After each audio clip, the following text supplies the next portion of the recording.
What if I told you there's a condition so strange that it makes you forget the faces of the people you love, even if you saw them yesterday? Imagine going on a date, having a great time, and the next day, you walk past your date without even recognizing them. That's what happened to Jacob Hodes. He didn't mean to ghost her, or he literally couldn't remember her face. Welcome to the bizarre world of prosopagnosia, also known as face blindness. In this documentary, we'll explore how some brains are wired to forget faces, how others are wired to never forget them, and what this tells us about how the human brain processes identity. But here's where it gets really weird. Some people with this condition can recognize a voice, the way someone walks, or even their earrings, yet stare blankly at a person they've known for years. Others, on the opposite end of the spectrum, never forget a single face they've seen, no matter how briefly.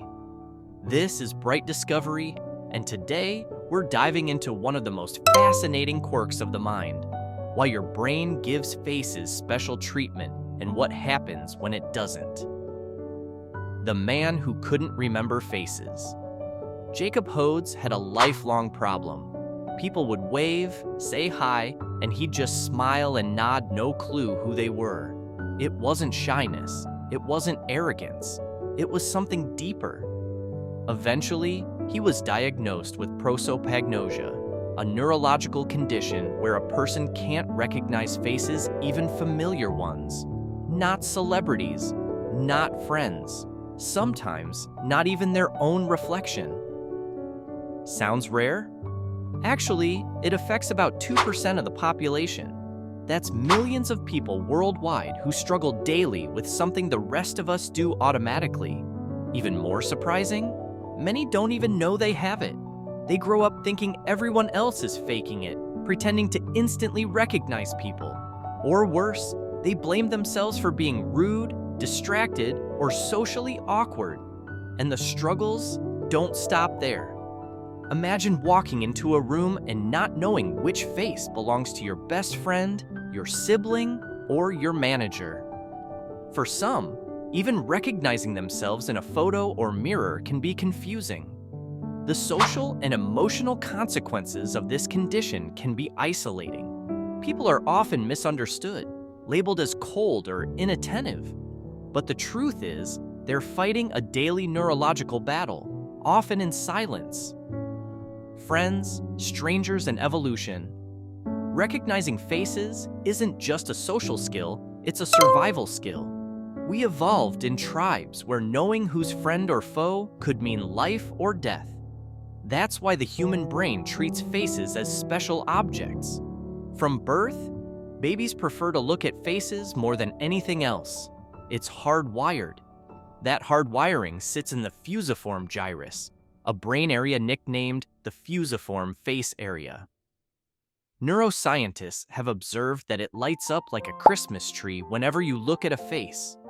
But in people with prosopagnosia, that region is either underdeveloped, disconnected, or functioning differently. Sometimes it's caused by brain injury, a bullet wound, a stroke, or trauma, but often it's something you're born with. And if you've never known what it feels like to recognize faces, you might not realize that you can't. Face recognition is so crucial that it's been favored by evolution.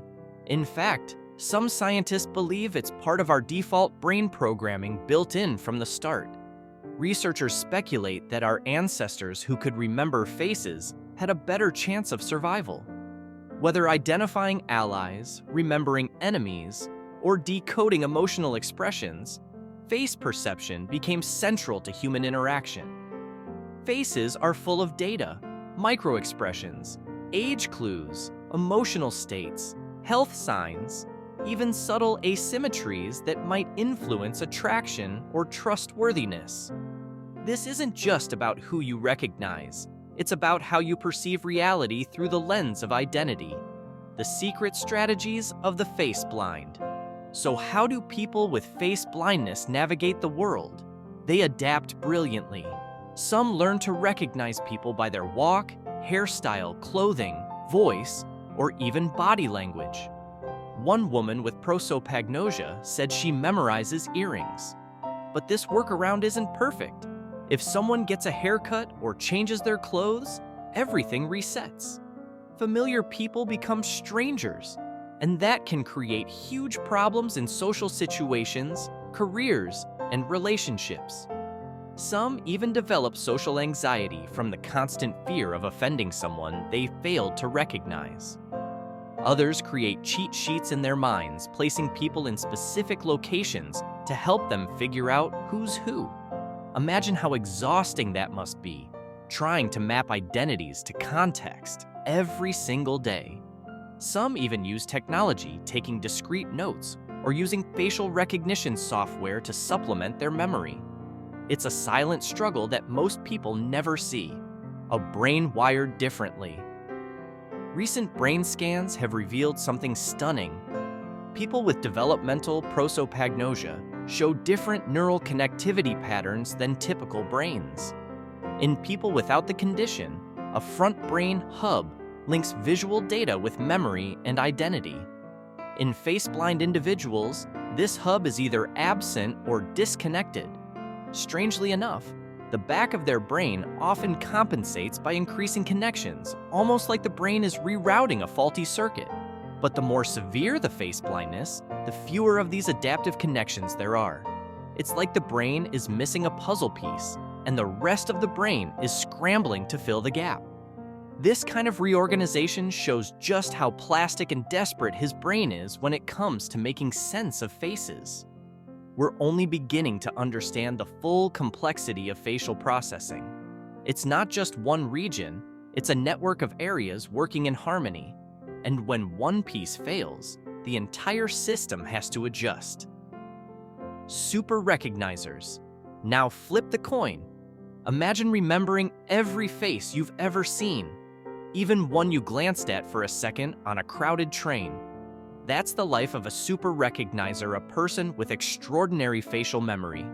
Scientists only discovered them recently. A handful of people came forward after reading about prosopagnosia and said, "I think I have the opposite problem. I never forget a face." When tested, their results were off the charts. So accurate that some now work with police departments, scanning CCTV footage to identify criminals others miss.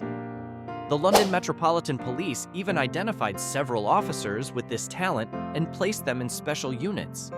Super recognizers aren't born with photographic memory, they just have unusually sharp facial processing systems, likely due to more active fusiform areas and stronger memory linkages.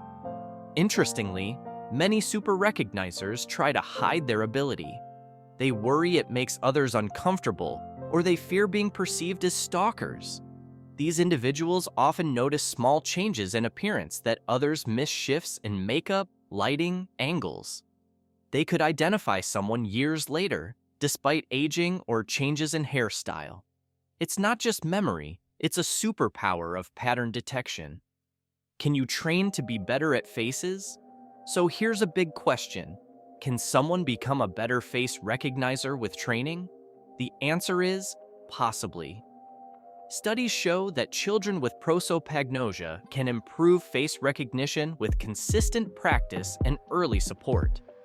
Training programs are being developed using apps, AI simulations, and pattern recognition exercises to help both face-blind and average people enhance their recognition ability. There's also early evidence that playing certain video games, especially those requiring navigation or observation, like Super Mario, might improve spatial memory and help with related cognitive tasks, including face recognition. So while you may not become Sherlock Holmes, your brain can definitely sharpen its people processing powers. And for those in law enforcement or security fields, training to improve facial recognition is already becoming part of the toolkit. What faces tell us about ourselves? Why are we so obsessed with faces? Because faces hold identity, emotion, memory. We search for meaning in a glance, trust in a smile, danger in a scowl. Faces are how we connect. When that ability breaks either through prosopagnosia or hyperrecognition, It reminds us just how much of reality is filtered through the brain's hidden architecture. Some brains can't see identity, others can't forget it. And in the middle, we all build our world by reading the most expressive surface we know, the human face. So next time you glance at a stranger, take a second. That flicker of recognition, that instinctive check is your brain doing one of the most complex jobs evolution gave it. And if you ever forget someone's face, or remember one too well, just know you're not alone. You're wired that way. If you found this fascinating, give this video a like, hit subscribe, and let us know in the comments. Have you ever met someone who couldn't recognize faces? Or someone who never forgets one? Thanks for watching Bright Discovery, where we explore the mind behind the mystery. See you next time.